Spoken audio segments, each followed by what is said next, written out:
All right, joining me once again here on the Matthew Filipowicz Show is Sarah Macaraeg. Sarah is a reporter for TruthOut, which you can find at truth-out.org. You can also follow her on Twitter at Sarah Mac. Sarah, thank you so much for being on the show again. Thanks so much for having me. All right, so Sarah, you currently have released 2 parts in what is going to be a 4-part investigative series at TruthOut on police accountability. And so far, the first 2 parts are really, unbelievable reporting here. Your reporting starts out talking about a 14-year-old kid named Pedro Rios who was shot in the back by police. Tell us all about it.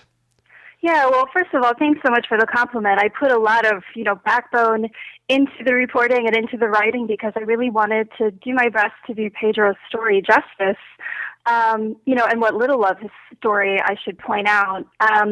Pedro, was a 14-year-old child here in Chicago last summer over the July 4th weekend, which was a weekend in Chicago that was actually filled with a lot of violence. There were 82 shootings overall reported, and 8 of those were officer-involved shootings. And Pedro Rios Jr. was unfortunately one of the first among them. The details of what exactly happened weren't clear. There's the police account, which, I'll be happy to share some more details about what that is. But, essentially, what is not in dispute is that he was crossing the street and was pursued by police and ran. The police account is that he, pulled a weapon and, in fear of their life, the officer then fired. But as I dug into, everything that was apparent in the wake of his death afterwards, in media accounts, but also records among various city agencies, it became very clear that the picture, was a bit more complicated. And what I mean by that are just, some very visceral things that are very easy to grasp, being that, the autopsy report shows that Pedro, this 14-year-old, was shot twice in the back. And from there's a lot of aberrations in records that would make one, scrutinize very carefully any account of the situation. The last thing I'll say that's of note is that it happened to take place at exactly the site of a surveillance supply company that is, of course, outfitted with surveillance cameras of its own. We've confirmed the existence of video of the incident and that video is with authorities. And meanwhile, in all these months since the summer, here we are 2 seasons later, and all these months the family have been asking questions and have been wanting to know what happened, and they've been left wanting answers. Yeah, the fact of the matter that there is apparently surveillance video of it. There is apparently dash cam images of it, reportedly. Who knows what it actually entails, but supposedly these videos exist and they are still kept under lock and key. I want to dig into the reports themselves and the fact that there are how different the different reports actually are when it comes to Pedro's death, which again, getting even, I want to get into this later, just sort of the overall racist policing and overall just the horribleness of the Chicago police force. But the actual paperwork on this is maddening and just unbelievably it looks unbelievably corrupt. Tell us about it. Yeah, and thanks for bringing it back to that point. I think that's a really important way to put it because, from The Wire, people might be familiar with this notion of cops, juicing the stats.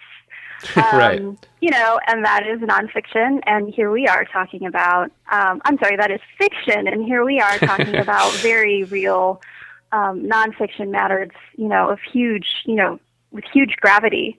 And I'll say, too, that was an important story in Chicago a few months ago that was demonstrated. Journalists at Chicago Magazine were able to show, the very seemingly intentional recategorization of crime incidents that served the purpose of saying that crime is down, that served the purpose of driving down the crime rate, which is really not a matter of, saying, gotcha. It's a matter of looking at what sort of narrative those statistics are used to drive. And at the time of that initial reporting, before we even get to juking of police violence stats, just even, quote, crime stats, at that level, the narrative that was being driven is that crime's down as a result of successful policing. And that was said by our mayor, by our police superintendent. And that sort of line of, that line was launched at budget hearings, in which the police department has a $1.45 billion budget this year. And I think, that's something that has captured a lot of people's attention. I think what deserves attention alongside that, as a priority, is the fact that we're not just talking about, crime rates that serve someone's, career. And we're not talking about aggregate data and that we're not being told the truth. That's a huge problem. That is deception. But we're also talking about particular instances in which the reporting uncovers a trend, so it's not just one mistake, but we're talking about particular instances of deception and juking stats and all of that as it relates to, so-called public safety officers who are funded by taxpayer dollars, shooting and sometimes killing civilians who are sometimes children. And so I just want to put that out there in terms of, the records and why the records, because and also, that, the thing about the statistics relates most intimately to the facts I noticed in one public report by the Independent Police Review Authority that the death was recorded as non-fatal. Right. Which again, he's dead. Yeah. This child is dead. This 14-year-old kid is dead. And somehow they say it's non-fatal. And another one lists it as a suicide, right? Yeah. And, it's not as if, when these reports go out, you have to do determined reporting. I don't know how else to put it. It's not as if when the reports go out, it says flashing red light, Pedro Rios, non-fatal, because, that would be noticeable. A thing here is the pretense of transparency. And so when you look at these reports, you get a matrix of data, districts in one column, all these other categories on the other. You have to know your stuff to spot it, that it's non-fatal. So I will just say that it's not, it's not anything we're not already talking about, but it's just to say that just because, it might not be super explicit that there is corruption and deception, but it's there. You just have to look for it.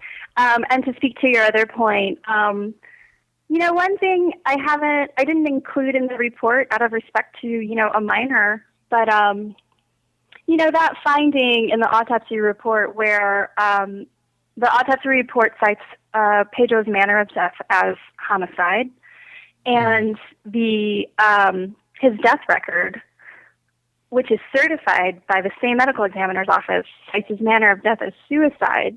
That was actually brought to my attention by Pedro's 11-year-old, younger brother. And that's just to say that, on the other end of, sort of a false transparency, that's a piece of paper, that's a record that is with a family member, right? That's not up for public inspection and public viewing.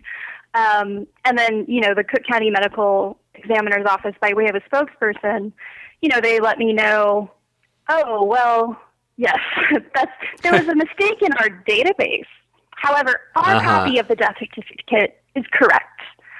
And, no one has proven yet, no one has found yet, but I do think many people, and myself included, are interested in really keeping track of the relationship between the way the Cook County Medical Examiner reports death and these, discrepancies that have been noted in the police department, because at a certain point, data has to line up.